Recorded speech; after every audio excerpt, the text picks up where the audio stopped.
అందరికీ నమస్తే. అందరూ బాగున్నారా?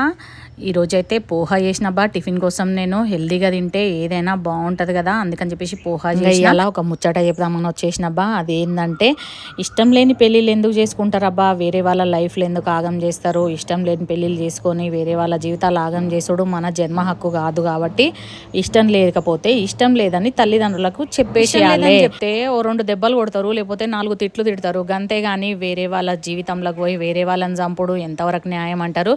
అదే అబ్బా మీరు గెస్ చేసింది, అదే చెప్తున్నా నేను. హనీమూన్ మర్డర్ కేసు గురించి.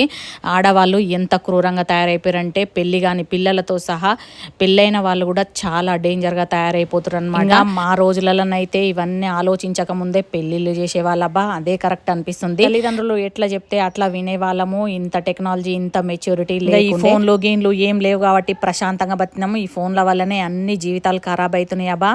ఈ వీడియో నచ్చితే లైక్ కొట్టుర్రి. Thanks for watching.